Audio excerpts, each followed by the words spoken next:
Boa noite a todos, sejam todos bem-vindos a mais essa segunda-feira. Hoje, a nossa live, nós trataremos do assunto sobre o Livro dos Espíritos. Quem está acompanhando já sabe que nós estamos seguindo, desde o início, capítulo por capítulo, assunto por assunto, para que a gente vá estudando um assunto de cada vez. Hoje, nós daremos continuidade nesse dia 2 de setembro de 2024, e antes de iniciarmos, vamos fazer a nossa prece, agradecendo a Jesus por mais uma oportunidade de estarmos juntos, de estarmos aqui refletindo sobre a nossa existência, nos esclarecendo um pouco mais sobre assuntos que nós não tratamos no nosso cotidiano, no nosso dia a dia. Que Jesus possa nos iluminar a nossa mente, o nosso coração, para que nós possamos aprender um pouco mais nesse dia de hoje. Que assim seja, graças a Deus. Então, como nós já vimos ao início, hoje nós vamos ver os seres orgânicos e os seres inorgânicos, né? Onde o Livro dos Espíritos vai nos esclarecer o que são os seres orgânicos, os que são os seres inorgânicos e qual a diferença entre um e outro. Então, aqui eles relatam assim: os seres orgânicos são aqueles que têm em si mesmos uma fonte de atividade íntima que lhes dá a vida. Eles nascem, crescem, reproduzem-se por si mesmos e morrem. São promovidos de órgãos especiais para a realização dos diferentes atos da vida e que são apropriados às suas necessidades para a sua conservação. Compreendem os homens, os animais e as plantas. Então, os seres orgânicos são os homens, ou seja, os seres humanos, né? Os animais e as plantas. Os seres inorgânicos, quais são? Os seres inorgânicos são todos aqueles que não têm vitalidade nem movimento próprio, que eles não se formam, senão pela agregação da matéria. Então, o exemplo de seres inorgânicos são, por exemplo, os minerais, a água, o ar. Tudo isso são seres inorgânicos, tá? Lá na questão 60, ele faz a seguinte interrogação: é a mesma força que une os elementos da matéria nos corpos orgânicos e nos corpos inorgânicos? E a resposta sim, porque a lei da atração, ela é a mesma para todos, independente se são seres orgânicos ou inorgânicos. A lei é uma só. O que move, o que gera toda a vida é uma energia só, que é a energia universal, né? Que é a energia da onde tudo surgiu, aonde tudo foi criado. Na questão 61, existe alguma diferença entre a matéria dos corpos orgânicos e aquela dos corpos inorgânicos? É sempre a mesma matéria. Entre a matéria dos corpos orgânicos, é sempre a mesma matéria, porém, nos corpos orgânicos, que é que somos nós, que são os animais e as plantas, ela está animalizada. A 62 ele pergunta: qual é a causa da animalização dessa matéria? A causa dessa animalização da matéria é a sua união com o princípio vital, ou seja, nós estamos unidos com esse princípio vital, com essa essência da criação que nós chamamos de Deus. E lá na 63, ele diz: o princípio vital reside num agente particular ou não é senão uma propriedade da matéria organizada? Numa palavra, é um efeito ou uma causa? Esse princípio vital, ele está perguntando. É um efeito ou é uma causa? Essa energia vital que a gente está falando. E ele responde: é uma e é outra também, ou seja, são as duas coisas.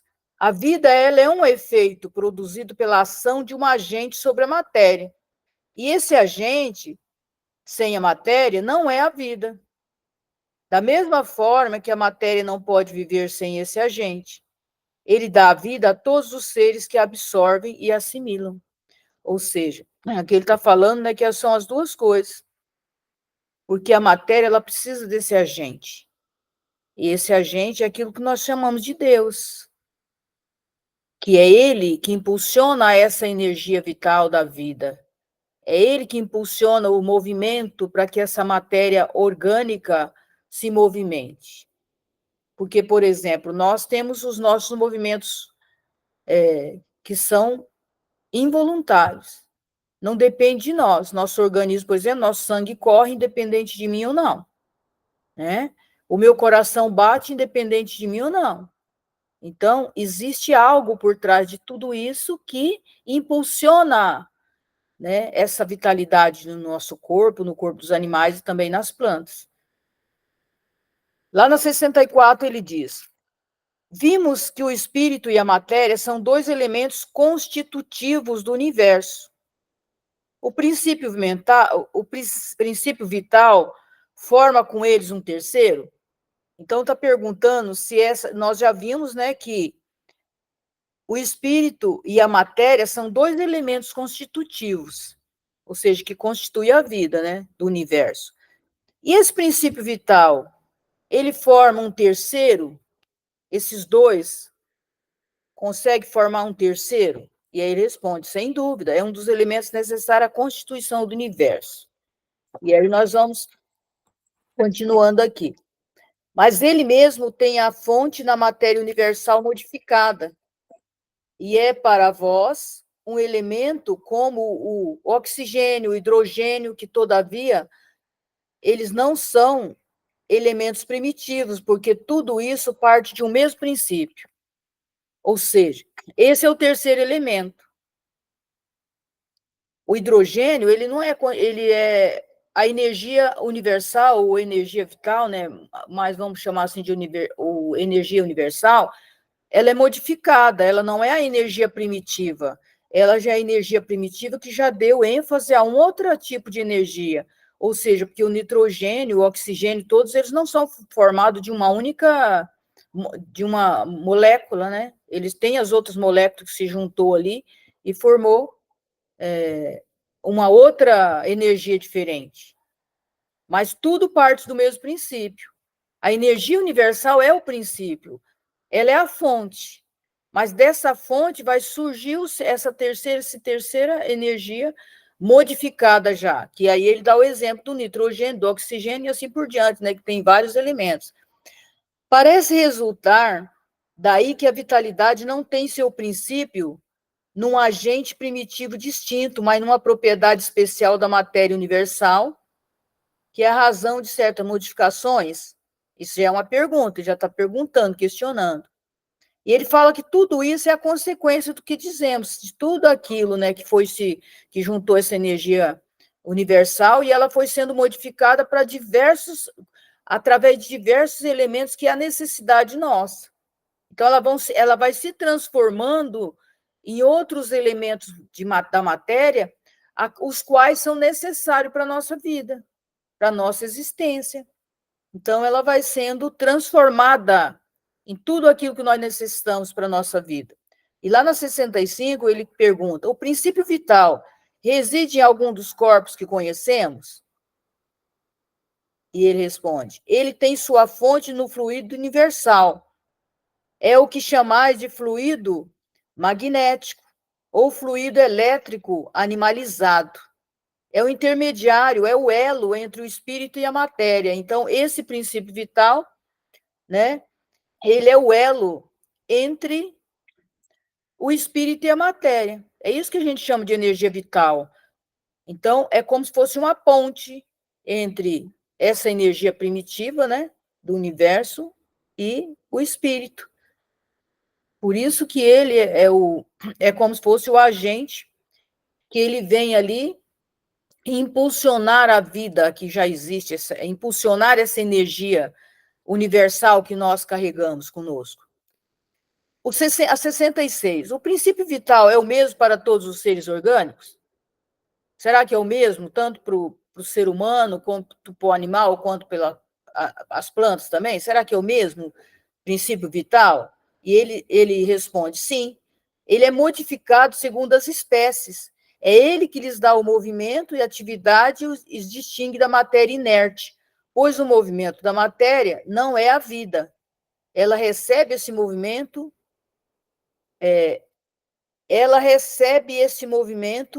não o dá. Então, o princípio vital, ele vem trazer o movimento a essa energia primitiva, que é essa energia universal que a gente está falando, que é a origem de tudo, que é a energia de tudo deriva. Então, tudo que é criado, tudo que existe, ele é originário dessa energia universal. Esse é o princípio de tudo. Mas, de acordo com cada espécie, ele é modificado. Por exemplo, já imaginou se a mesma quantidade, a mesma força energética que nós temos fosse a mesma da minhoca? Ela não resistiria. Então, é como se essa energia vital fosse mais ou menos um transformador, aonde vai dosando essa energia para que se adequa a cada espécie. Então, aquela espécie que já é mais desenvolvida, essa energia vai ser um pouco mais forte, na outra vai ser um pouco menos. É como a luz, por exemplo, na nossa casa.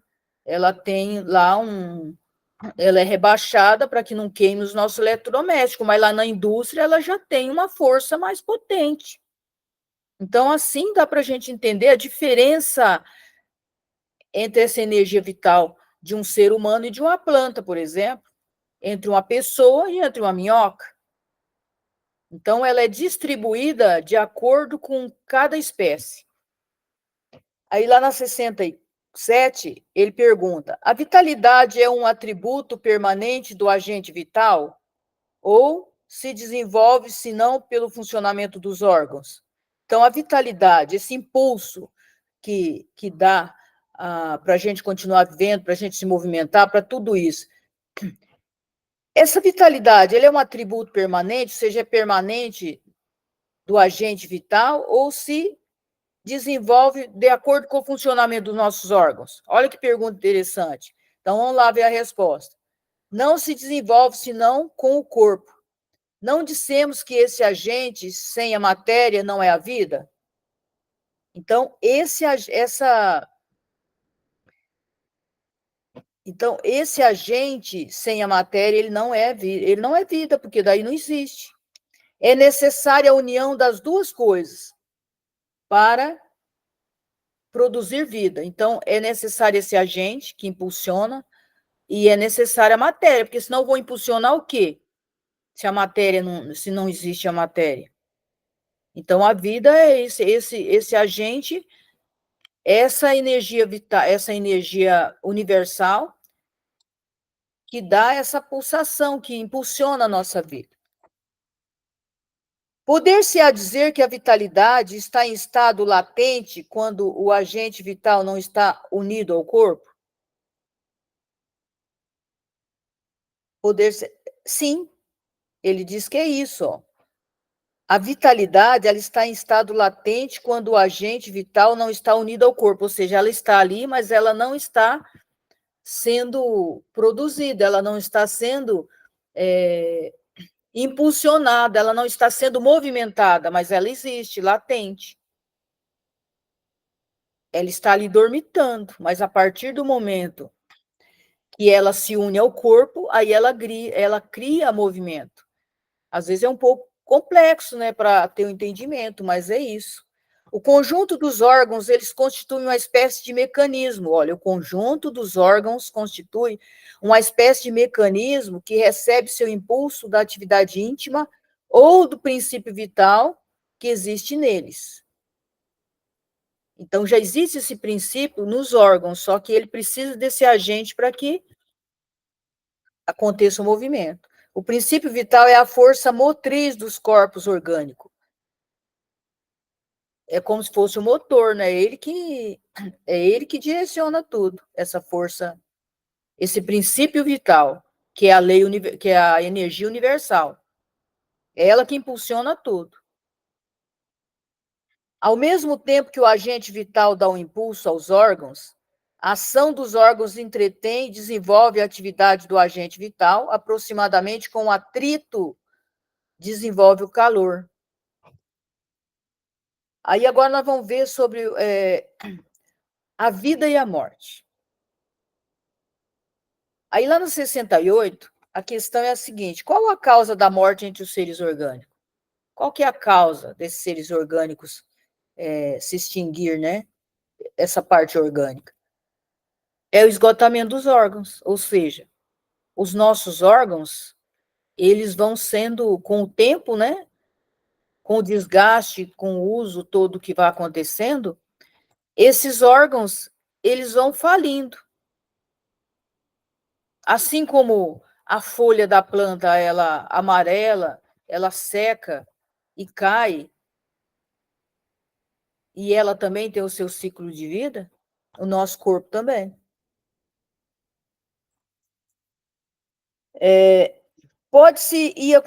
Poder-se-ia comparar a morte à cessação do movimento numa máquina desorganizada? Ele pergunta. Sim, se a máquina está mal montada, a atividade cessa, e se o corpo adoece, a vida dele se vai. Então, aqui a gente vê que depende, o ciclo vital de cada ser depende desse cuidado também.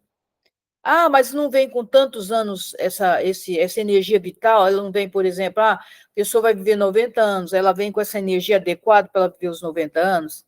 Sim, mas pode ser que esse corpo dela, ele vai ser extinto antes desses 90 anos, se ele não for cuidado, porque daí a doença acontece.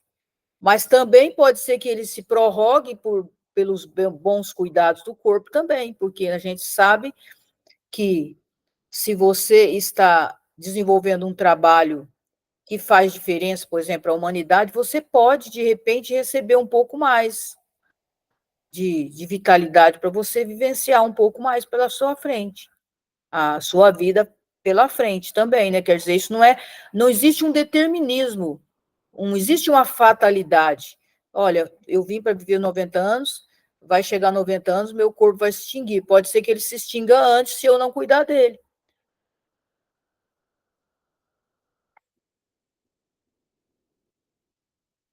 Daí a pouco, eu só vou terminar aqui,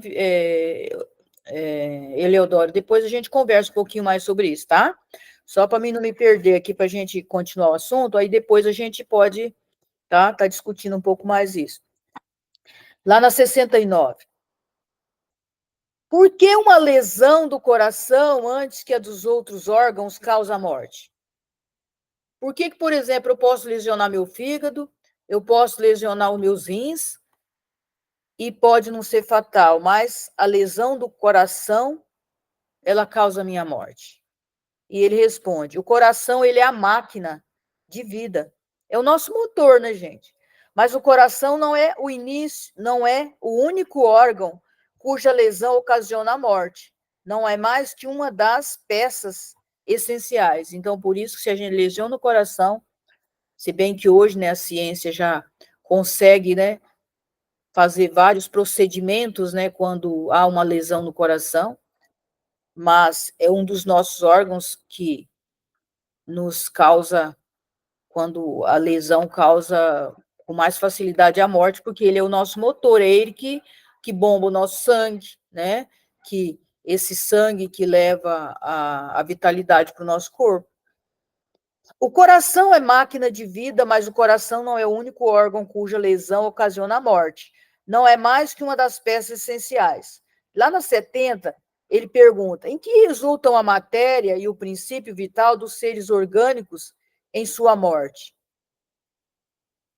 E aí a resposta: a matéria inerte se decompõe e toma nova forma. O princípio vital retorna à massa. Então, aqui, veja a pergunta: em que resulta a matéria e o princípio vital dos seres orgânicos em sua morte? Né? Então, a matéria inerte, ou seja, a matéria física do nosso corpo físico, ela se decompõe e ela toma uma nova forma, ou seja, ela volta à massa, ou seja, ela volta quando o nosso corpo físico ele, ele perde a vitalidade dele. O que acontece? Ele volta para a matéria inorgânica lá na Terra. Ele se decompõe e ele se transforma na massa inorgânica na Terra, né? Ele se mistura, é como se ele confundisse já com a Terra, né? Ele vira adubo, vamos supor, lá na Terra.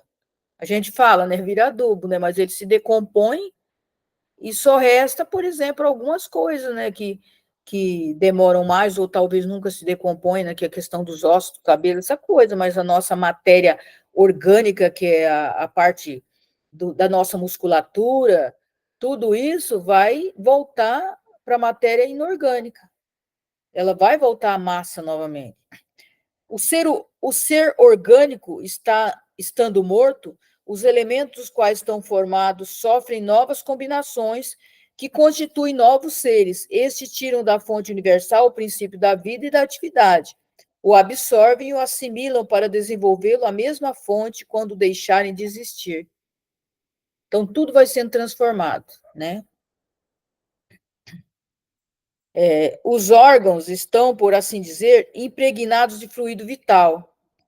Esse fluido, ele dá a todas as partes do organismo uma atividade que lhes opera a aproximação em certas lesões e restabelece as funções momentaneamente suspensas. Mas quando os elementos essenciais ao funcionamento dos órgãos estão destruídos, que é no caso que ele fala, a questão do coração, né, ou alguns outros órgãos sejam vitais, ou muito profundamente alterados, o fluido vital ele é impotente para lhes transmitir o movimento da vida e o ser morre. Ou seja, quando está muito lesionado, por exemplo, nosso coração, aí o corpo para de funcionar. Por quê? Porque ali é o motor. Você já viu o motor do carro? Né? Se o motor do carro não tiver um bom funcionamento, o carro não vai sair do lugar. O carro vai morrer. Você vai tentar ligar o carro, não vai ligar. Entendeu? Então, os nossos órgãos também, sim, eles dependem do nosso coração, por exemplo. Se o nosso coração parar, tudo para. Não tem mais movimento vital no nosso corpo, se extingue. E os órgãos, eles reagem mais ou menos necessariamente uns sobre os outros. É a harmonia do seu conjunto que resulta sua ação recíproca. Quando uma causa qualquer destrói essa harmonia, suas funções cessam, como o movimento de um mecanismo cujas peças principais estão desarranjadas, tal um relógio que se desgasta com o tempo ou se desconjunta por acidente, na qual a força motriz fica impotente para pô-lo em movimento. Ou seja, se os nossos órgãos eles são lesionados, também o nosso coração ele não dá conta mais, porque ele pode estar bombeando nosso sangue, mas o nosso sangue não chega em todos os órgãos que necessita, por exemplo, se o sangue não chegar no nosso, não só o sangue, né, mas o oxigênio, por exemplo, o sangue, o oxigênio, ele não chegar adequadamente no nosso órgão, no nosso cérebro, por exemplo, o coração pode estar ali, mas se ele não chegar lá no nosso cérebro, por exemplo, que comanda também, né, o nosso, o nosso coração, ele manda o sangue, ele manda a questão do oxigênio, ele distribui, mas se o nosso cérebro também não tiver em harmonia e não receber esse oxigênio, não receber sangue também, não tem mais a condição do nosso corpo sobreviver. Então, por isso que é importante que tudo funcione perfeitamente. E quando a gente acontece desarranjo, muitas vezes até a questão emocional nossa causa também esse desarranjo no nosso corpo, essa desarmonia. E também provoca doenças que vai interromper certo funcionamento do nosso corpo, né? Ou vai causar uma doença. Na questão do câncer, por exemplo, né?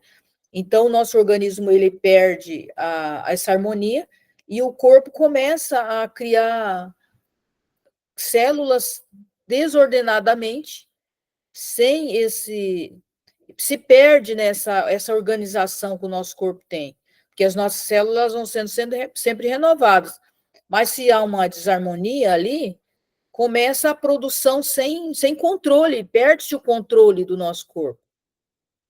E seguindo, temos uma imagem mais exata da vida e da morte num aparelho elétrico. Esse aparelho ele recolhe a eletricidade, como todos os corpos da natureza em estado latente. Os fenômenos elétricos não se manifestam senão quando o fluido é posto em atividade por uma causa especial. Então, poder-se-ia dizer que o aparelho está vivo. A causa da atividade vindo a cessar, o fenômeno cessa. Então, se a causa da atividade vem a cessar, o fenômeno também vai cessar. O aparelho ele volta ao estado de inércia. os corpos orgânicos seriam assim como uma espécie de pilhas ou aparelhos elétricos, nos quais a atividade do fluido produz, né, o fenômeno da vida. A cessação dessa atividade produz a morte. Então, aqui ele está fazendo uma comparação da eletricidade, por exemplo, vamos supor, eletricidade com um liquidificador. Aí eu estou lá usando o liquidificador, estou batendo lá uma vitamina no liquidificador. Se acaba a luz, o liquidificador para. É a mesma coisa com o nosso corpo. Se a gente está ali, né, de repente, essa energia vital nossa cessa, nosso corpo morre também. A quantidade de fluido vital não é absoluta em todos os seres orgânicos. Varia segundo as espécies e não é constante, seja o mesmo indivíduo, seja nos indivíduos da mesma espécie. Aos que são, por assim dizer, saturados, enquanto os outros dispõem apenas de uma quantidade suficiente. Daí, para alguns, a vida mais ativa, mais tenaz e, do certo modo, superabundante. Então, ele está dizendo aqui que, mesmo no ser orgânico como nós, essa energia vital ela não é a mesma quantidade para todos os seres da mesma espécie.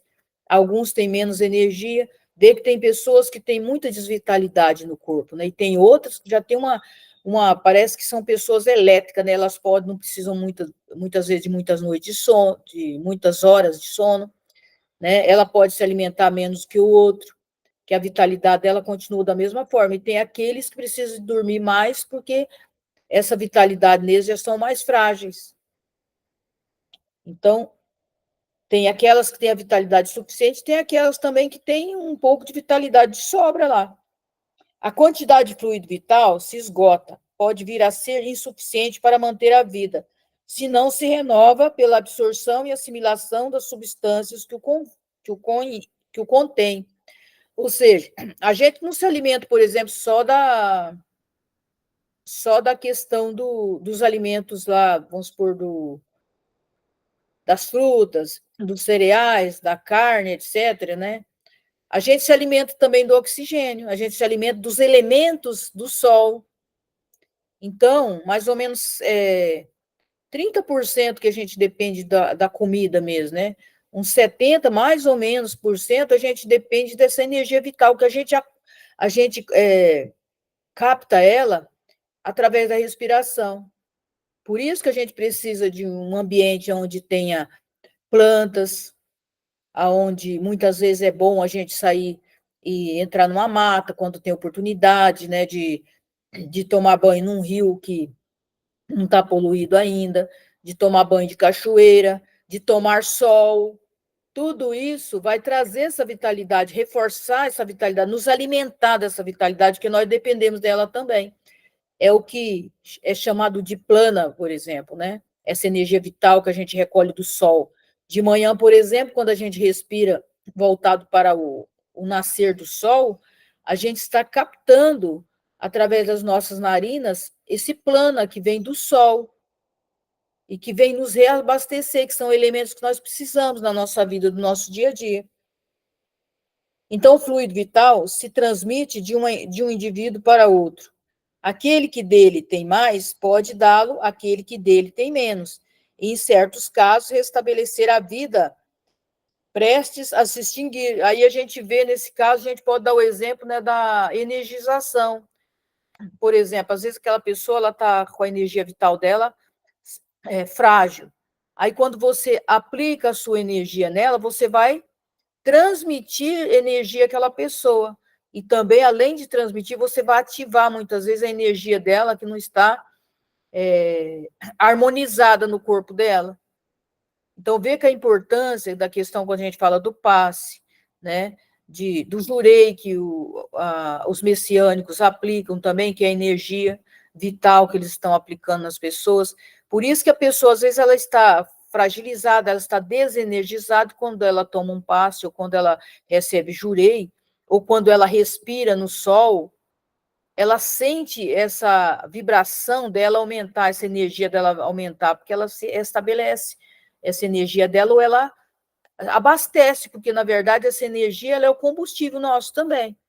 Então, veja a importância da gente sempre estar trabalhando a questão da nossa respiração também. Eu vou Eu acho que eu vou terminar aqui, porque vai dar tempo para a gente, depois, na próximo estudo que a gente for fazer, a gente vai ver a origem da natureza dos espíritos, como que os espíritos foram criados, tá? Então, vamos terminar aqui, que agora a gente vai ver a inteligência e o instinto, a diferença entre inteligência e instinto, né? Porque fala assim, os animais, eles se movem através dos instintos, eles vivem através dos instintos, nós já não. Nós, além do instinto que nós possuímos, mas nós já usamos a nossa inteligência, então vamos ver a diferença. Lá na 71 ele fala sobre a inteligência e o instinto. A inteligência é um atributo do princípio vital, ele pergunta. Então, a inteligência, ela é um atributo dessa energia vital que a gente está falando? E ele responde, não. Olha só, a inteligência, ela não é um atributo da energia vital. Não, pois as plantas vivem e não pensam. Têm apenas a vida orgânica. Se fosse assim, se ela fosse um atributo do princípio vital, as plantas também pensavam, né? Os animais também pensavam, se bem que eu desconfio que eles pensam às vezes, né? A inteligência e a matéria são independentes. Uma vez que o corpo pode viver sem a inteligência, mas a inteligência não pode se manifestar senão por meio dos órgãos materiais. Então, um corpo orgânico, ele pode viver sem inteligência, mas a inteligência não pode se manifestar sem esse corpo material, que é o corpo orgânico, tá? É necessária a união com o espírito para intelectualizar a matéria animalizada. Então, depende do espírito. Aí fala, mas e o animal? Mas os animais, o espírito deles ainda é grupal, né?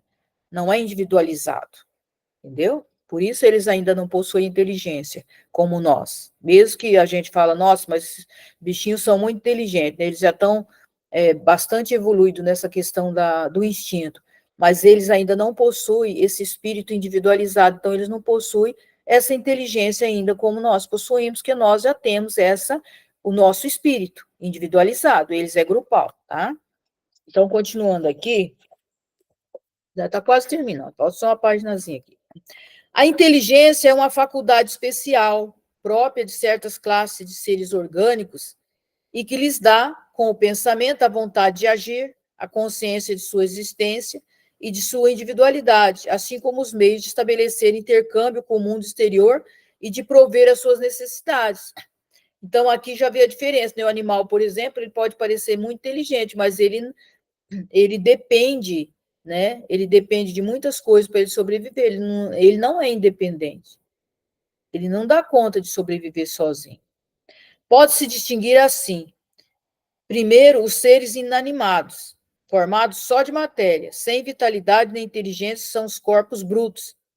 O segundo são os seres animados não pensantes, formados de matéria e dotados de vitalidade, mas desprovidos de inteligência.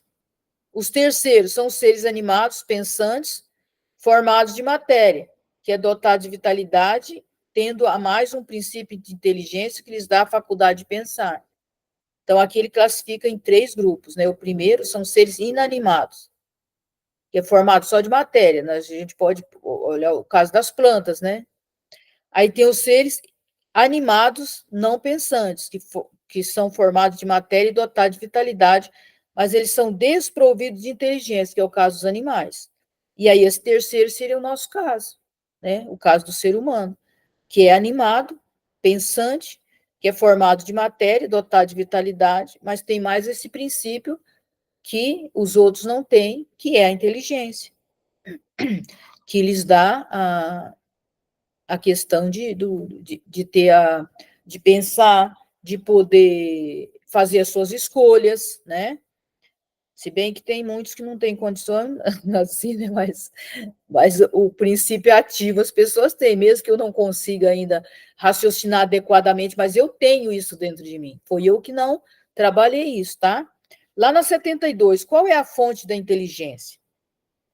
Ele diz, nós já dissemos, é a inteligência universal.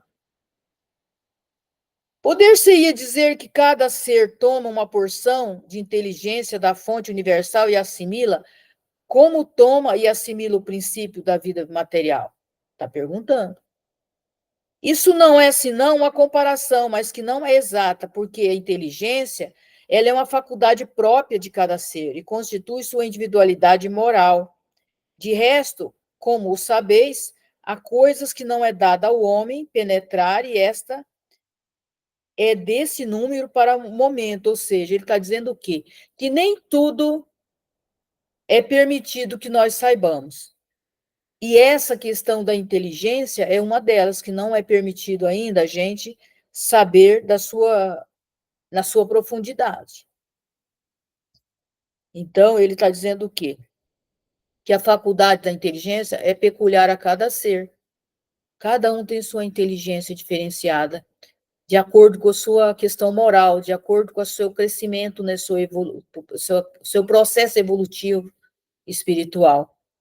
Essa inteligência ela é mais aguçada ou menos aguçada, dependendo do nosso desenvolvimento, do nosso espírito, da nossa evolução, de que ponto da nossa descoberta consciencial nós estamos, né? Lá na 73, o instinto é independente da inteligência? Não, não precisamente porque é uma espécie de inteligência. Então, tá vendo? O instinto ele é uma espécie de inteligência, só que ele não é uma inteligência pensante ainda. Ele ainda não dá para o animal a capacidade de pensar. É uma inteligência não racional. E é por aí que todos os seres provêm as suas necessidades. Ou seja, o instinto é um tipo de inteligência, mas não a inteligência racional, aonde se pensa, aonde escolhe qual a melhor maneira, né? Ela ainda está muito atrelada ao instinto. 74. Pode-se assinalar um limite entre o instinto e a inteligência. Pode-se assinalar um limite entre instinto e inteligência, quer dizer, precisar onde termina uma e onde começa a outra, ou seja, onde é que começa a inteligência, onde termina o instinto? Isso é possível? Está perguntando. Não, porque frequentemente eles se confundem, mas se podem muito bem distinguir os atos que pertencem ao instinto e aqueles que pertencem à inteligência. Mas muitas vezes confunde. Por isso que a gente olha para o animal e fala, nossa, esse animal é muito inteligente. Eu estava lá na casa da minha sobrinha e tem um cachorrinho lá que é muito incrível. Ele pega uma pedra, e aí ele pega a pedra, ele fica olhando para a gente e olha para a pedra, olha para a gente e olha para a pedra. Parece que ele sabe tudo. E aí, o que ele olha para a pedra e olha para a gente? Porque ele quer que a gente jogue a pedra para ele correr lá, para ele brincar com a gente. Daí a gente joga a pedra, ele corre e ele pega a pedra e traz de volta para a gente jogar de novo. E o dia que não tem alguém para fazer isso com ele, sabe o que ele faz? Tem uns tanques lá onde tem peixe, ele chega na beira do tanque, ele joga a pedrinha lá dentro do tanque, aí ele mergulha e fica mergulhado lá embaixo, para as pessoas pensar que ele morreu. Aí, de repente, ele surge do nada lá de novo com a pedrinha dele. Então, não dá para pensar que parece que ele é mais inteligente até do que a gente, mas é isso que ele falou, é uma inteligência que ele não raciocina ainda, ele simplesmente ele vai por aquilo, aquela inteligência que já está aguçada nele, mas ele não sabe por que ele faz isso, pelo menos a gente acha que não, né? Não, porque frequentemente ele está. A 75, é exato se dizer que a faculdade instintiva diminui à medida que cresce a faculdade intelectual?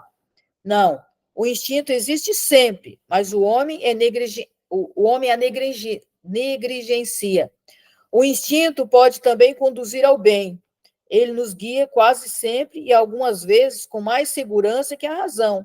Ele não se transvia nunca, ou seja, aqui o que está dizendo? Que o instinto, nós nunca perdemos o instinto. Só que a gente negligencia, como a gente já é um ser racional, a gente vai só pela razão. A gente não ouve a nossa parte instintiva, que muitas vezes é mais segura do que a nossa razão, porque o instinto ele não vai nos enganar, mas a nossa razão muitas vezes nos engana.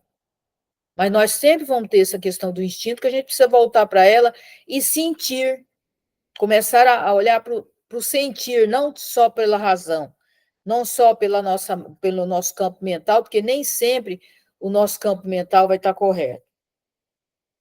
Ele seria infalível se não fosse falseado pela má educação, o orgulho, o egoísmo.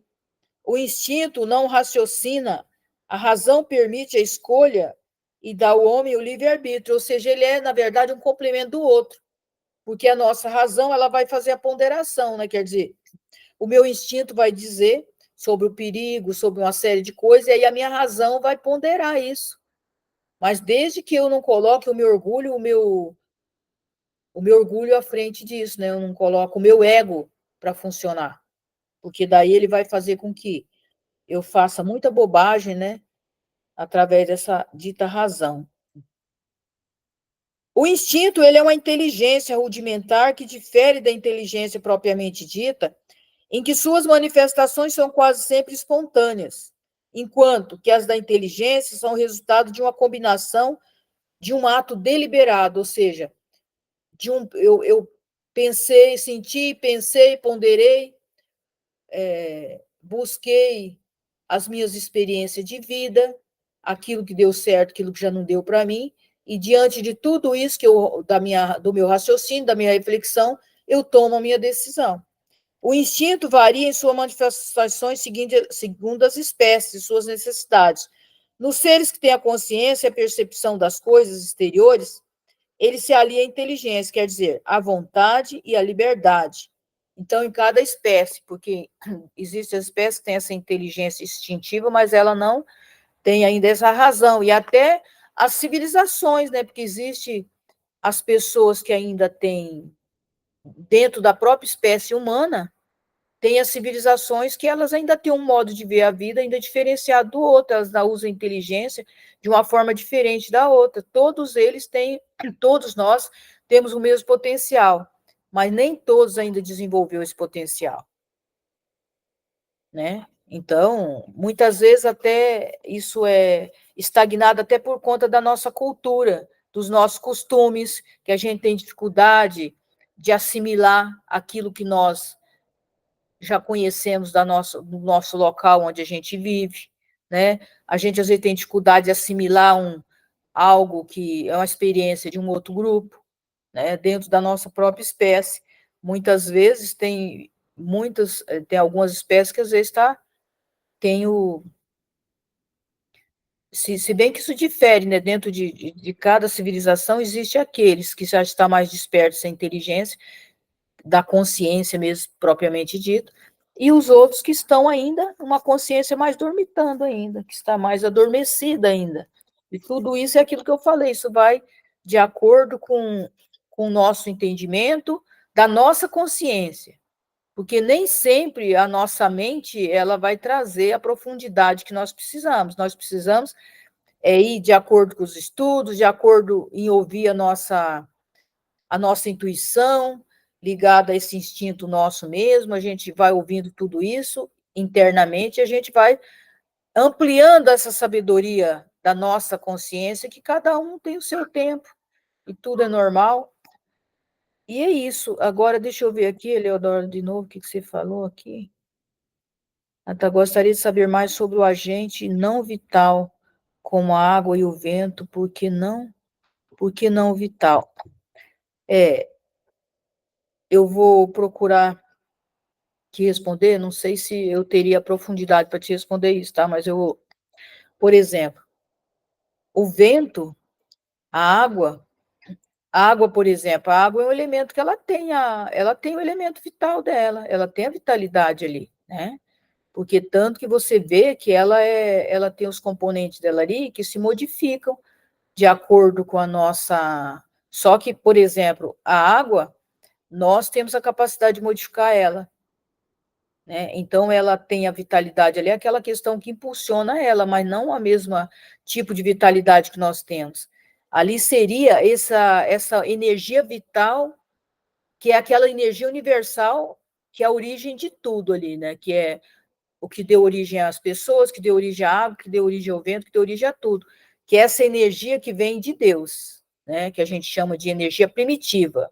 Né? A água deriva também dessa energia primitiva, mas você vê que ela já não é aquela energia primordial, lá da origem, ela já foi modificada. Por que ela foi modificada? Porque lá a água é H2O, quer dizer, ela tem oxigênio, né? Ela tem o hidrogênio. Então, ela já foi, essa energia vital, ela foi modificada. Entendeu? Então, ela já não é a energia primitiva mais, ela já é essa energia modificada, assim como nós também já somos energia modificada. Nós saímos daquela energia primitiva que é da onde tudo se deriva, e a água também. Não sei se eu respondi, mas é mais ou menos isso, tá? Não sei se esclareceu ou se ficou mais confuso. Então, eu vou parar aqui a gravação, e aí fica à vontade, se alguém quiser contribuir,